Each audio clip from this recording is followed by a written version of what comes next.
নমস্কার বন্ধুরা, গোপলু কিচেনের আরও একটি রেসিপিতে আপনাদের সবাইকে স্বাগত জানাই। আজকের আমার রেসিপি সয়াবিন কারি। বাড়িতে কোনো সবজি না থাকলে এই রেসিপিটা একবার হলেও ট্রাই করতে পারেন। এটি বানানোর পদ্ধতি একটু ভিন্ন, তবে খেতে কিন্তু খুবই ভালো লাগে। এটি রুটি বা ভাতের সাথে খাওয়ার জন্য একটা পারফেক্ট রেসিপি। তাহলে রেসিপিটা শেষ পর্যন্ত দেখে নিন। একটা কড়াইয়ের মধ্যে 1/2 লিটারের মতো জল নিয়ে নিচ্ছি। ওর সাথে 1/2 টিস্পুন লবণ দিয়ে ভালো করে জলের সাথে মিশিয়ে দিলাম। এবার জলটা ফুটতে শুরু করলে ওর মধ্যে 1 বাটি সয়া চাংস দিয়ে দেব। মিনিট 2 সয়াবিনগুলো সেদ্ধ করে নেব। কিছুক্ষণ পরেই দেখতে পাবেন সয়াবিনগুলো সেদ্ধ হয়ে বেশ বড় বড় হয়ে গেছে। এবার গ্যাসের ফ্লেমটা অফ করে দিয়ে এগুলিকে জল থেকে ছেঁকে তুলে নেব একটা পাত্রে। মাত্র 2 মিনিটের মতো সেদ্ধ করলেই দেখতে পাবেন সয়াবিনগুলো একদমই নরম হয়ে গেছে। এর থেকে বেশিক্ষণ সেদ্ধ করার একদমই দরকার নেই। পাত্রের মধ্যে সয়াবিনগুলো রেখে কিছুক্ষণ ঠান্ডা হতে দেব। সয়াবিনগুলো ঠান্ডা হয়ে গেলে দেখুন হাত দিয়ে এভাবে একটু স্কুইজ করে জলটা নিগড়ে নিচ্ছি। জল নিগড়ে সয়াবিনগুলোকে আবার একটা প্লেটের মধ্যে রেখে দিচ্ছি। এবার একটা কড়াইয়ের মধ্যে 1/4 কাপ সর্ষের তেল দিয়ে দেব। এখানে একটু বেশি পরিমাণেই তেল নিয়েছি। তেল ভালো করে গরম হয়ে গেলে ওর মধ্যে 2টো আলুকে এভাবে আমি একটু লম্বা লম্বা করে কেটে রেখেছিলাম, সেগুলিকে দিয়ে দিচ্ছি। আলুগুলোকে বেশ লাল করে ভেজে নেব। আমি এখানে আলুগুলো ভেজে নেওয়ার পর সয়াবিনটাও ভাজবো, সেই জন্য একটু বেশি পরিমাণে তেল দিয়েছি। দেখতেই পাচ্ছেন আলুগুলো বেশ লাল করে ভাজা হয়ে গেছে। এবার এগুলিকে তেল থেকে ছেঁকে তুলে নেব।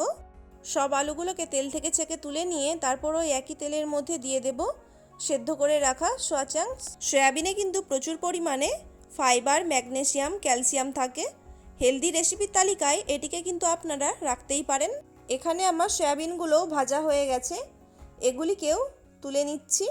অপরদিকে কড়াইয়ের মধ্যে আরও 2 চামচের মতো সর্ষের তেল দিয়ে দেব।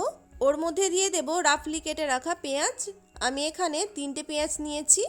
পেঁয়াজগুলিকে ব্রাউন করে ভেজে নেব। পেঁয়াজটা এখানে আমার ব্রাউন করে ভাজা হয়ে গেছে। এবার এটিকে আমি সরাসরি সবজির মধ্যে দেব না, এটিকে একটা পাত্রে তুলে নেব। তারপর ঠান্ডা করে এর মিহি পেস্ট বানিয়ে নেব। একটা মশলার মিশ্রণ তৈরি করে নেব।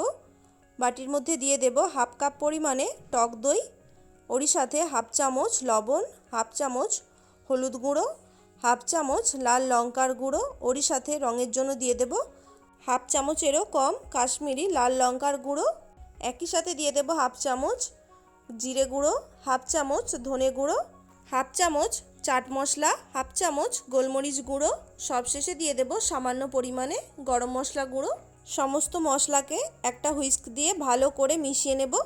মিশ্রণটা একটু গাঢ় লাগছিল, সেই জন্য আমি এখানে অল্প পরিমাণে জল অ্যাড করলাম। এবার ভালো করে সব কিছুকে মিশিয়ে নিচ্ছি যাতে কোনো রকম লাম্পস না থাকে। মিশ্রণটা আমার ভালো করে তৈরি করা হয়ে গেছে। কড়াইয়ের মধ্যে আরও কিছুটা তেল দিয়ে দিলাম।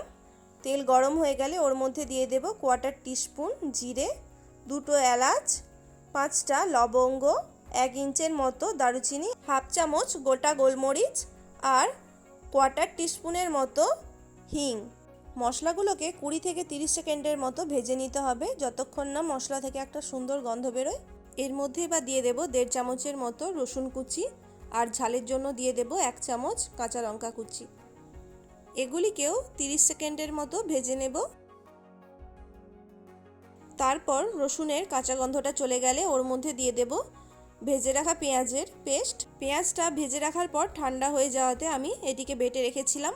পেঁয়াজের কালারটা আরেকটু চেঞ্জ হয়ে যাওয়া পর্যন্ত ভেজে নিতে হবে।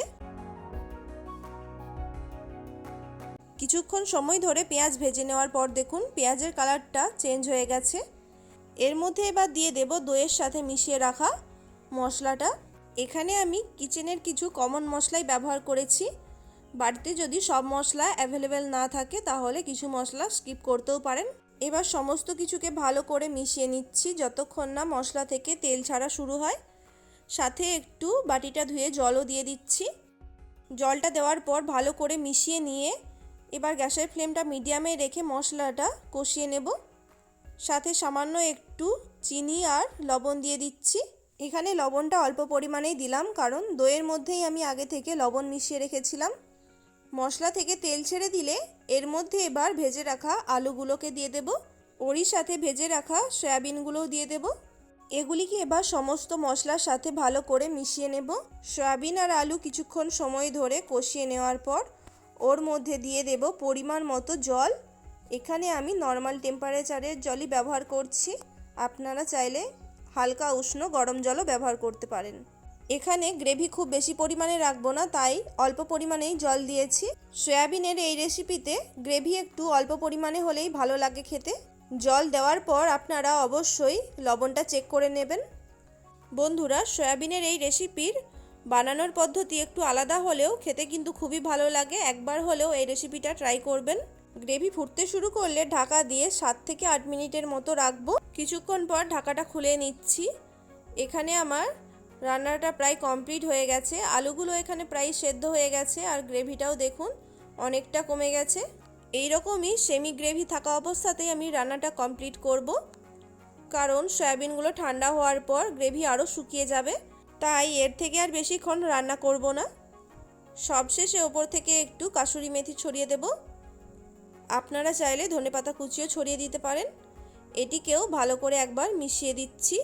দেখুন বন্ধুরা, আমার এখানে সয়াবিন কারি একদম রেডি হয়ে গেছে। এবার ঢাকা দিয়ে কিছুক্ষণ রেস্টিং টাইমে রেখে দেব।